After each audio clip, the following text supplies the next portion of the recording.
Salut à tous, c'est Ilyes, j'espère que vous allez bien. On se retrouve aujourd'hui pour le débrief de la victoire sur décision unanime d'Anthony Joshua face à Jermaine Franklin. Et Jay renoue avec la victoire, ça faisait un petit temps qu'il ne s'était plus imposé. Il reste sur 2 défaites consécutives face à Alexander Usyk. Avant cela, il s'était imposé face à Kubrat-Pulev et encore précédemment, il avait pris sa revanche face à Andy Ruiz, qui est le premier boxeur à lui avoir infligé une défaite. Qu'est-ce que j'ai envie de dire sur ce combat? Honnêtement, pas grand-chose. Je me suis ennuyé. Et pourtant, pour les personnes qui me suivent depuis longtemps, vous le savez, j'apprécie particulièrement Anthony Joshua.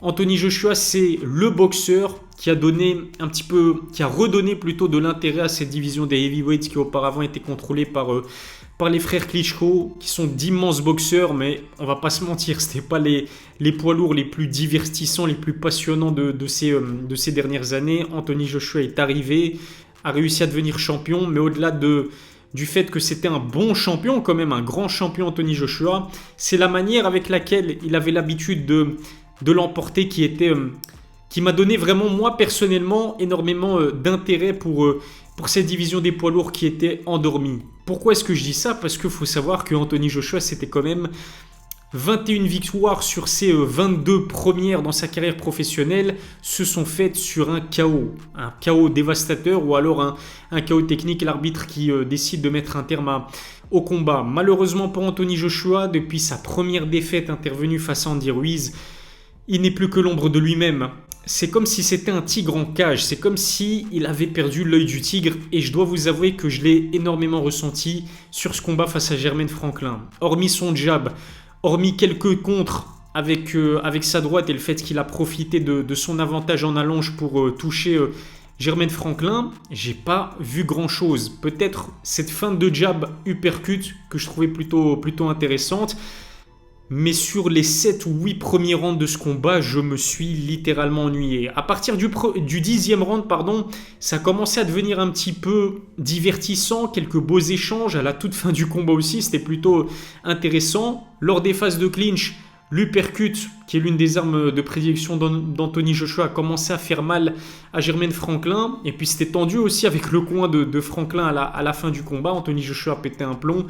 À la fin du combat, il a mis un petit coup derrière la tête à Jermaine Franklin qui a voulu le saluer, puis c'est parti en lutte. C'était presque de la lutte gréco-romaine et le coach de Jermaine a essayé de défendre son boxeur. Bref, en ce qui concerne le combat, c'est à peu près tout ce que j'ai envie de dire. Énormément de clinch, c'était vraiment ennuyant. Anthony Joshua emprunté, timide, j'ai même envie de dire qu'il boxait avec la peur au ventre. Après ça se comprend honnêtement parce que il a plus du tout confiance en lui, Anthony Joshua. Il a changé à 2 reprises d'entraîneur. Il s'est séparé de McCracken qui était son entraîneur de toujours, j'ai envie de dire. Il est en perte de repère. Et là, cette fois-ci pour ce combat face à Jermaine, il s'est fait entraîner par Derrick James, qui est un très bon entraîneur, qui entraîne notamment Errol Spence Jr. ou encore Jermel Charlo. C'était la première de Derrick James avec Anthony Joshua. On n'a pas encore senti vraiment la patte de l'entraîneur dans le style d'AJ, qui pour moi a affiché le même visage que ce que j'ai pu voir face à Alexander Usyk. C'est vrai que face à Kubrat-Pulev, il a montré l'agressivité, énormément d'uppercuts, je suis sûr que vous vous en souvenez. Il avait réussi d'ailleurs à terminer le Bulgare, mais sur ce combat, c'est comme s'il ne voulait pas le terminer en fait ce combat. Et en tout cas, moi ce à quoi je m'attendais, c'était vraiment une victoire convaincante de la part d'Anthony Joshua sur KO.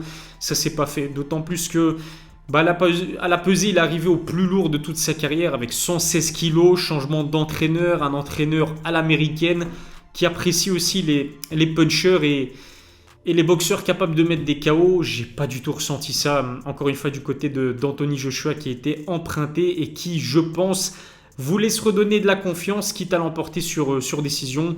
Après sa victoire, pour moi, elle est totalement méritée. Jermaine Franklin a remis quelques contres intéressants, notamment ses crochets du gauche, un petit peu à l'Andy Ruiz justement, mais avec beaucoup moins de punch, beaucoup moins de puissance que son compatriote.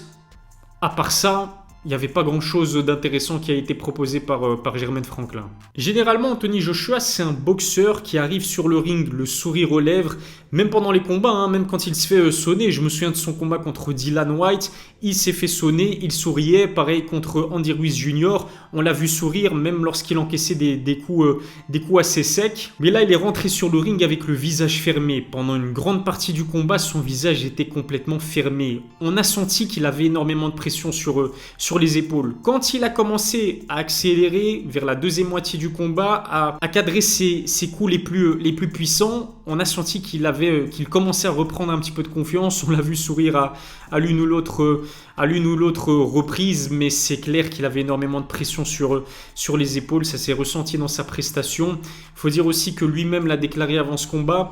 S'il perdait, il prenait sa retraite. Alors est-ce que c'était peut-être un coup marketing aussi pour vendre les dernières places qui restaient dans cette O2 Arena? Je pense pas. Je pense que vraiment une troisième défaite consécutive, surtout contre un adversaire de ce pédigré, quand on a été un grand champion comme AJ, ça aurait pu être vraiment fatal à sa hype. Où il est passé ce AJ qui a mis KO Dominique Breazeale, aussi qui était capable de renverser la vapeur face à Dylan White et de le coucher, mais d'une manière extrêmement violente.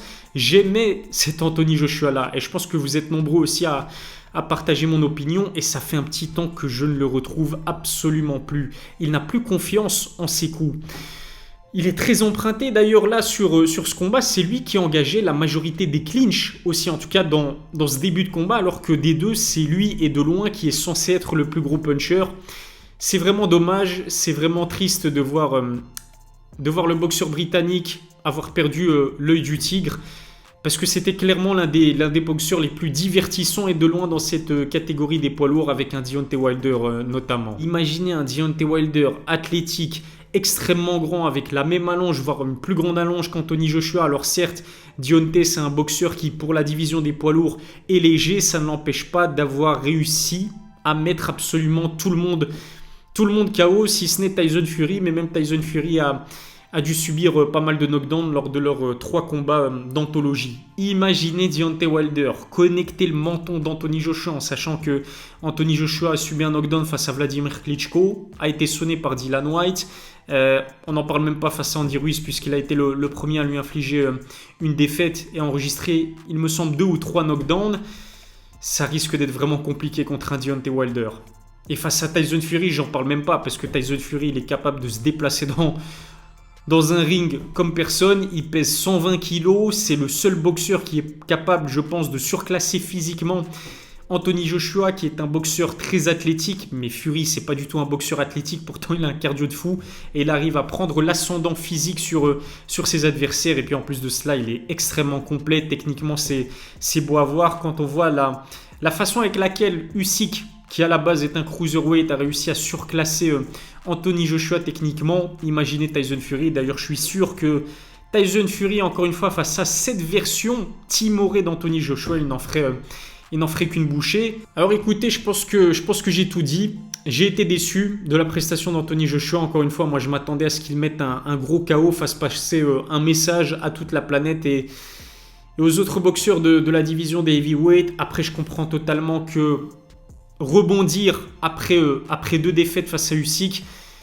ça se fait à n'importe quel prix, y compris avec une telle prestation qui lui permet de l'emporter sur décision unanime. Son jab, il a réussi à l'imposer, quelques contres par-ci par-là, un uppercut en sortie de clinch, c'était plutôt pas mal, mais on est en droit de s'attendre à beaucoup plus d'un Anthony Joshua qui a réussi à devenir 2 fois champion du monde, qui a détenu pendant longtemps la majorité des ceintures et qui, à ses débuts dans sa carrière professionnelle, je pense qu'il inspirait la peur auprès de ses adversaires, et aujourd'hui c'est plus du tout le cas. Absolument aucun boxeur dans la catégorie des poids lourds n'a peur de cette version d'Anthony Joshua. Dites-moi ce que vous avez pensé de ce combat dans les commentaires. N'oubliez pas de vous abonner à ma chaîne YouTube, activer la cloche pour recevoir les notifications, lâcher un pouce bleu si ça n'est pas encore fait. Bien évidemment, je vous retrouve très vite pour une nouvelle vidéo. D'ici là, prenez soin de vous.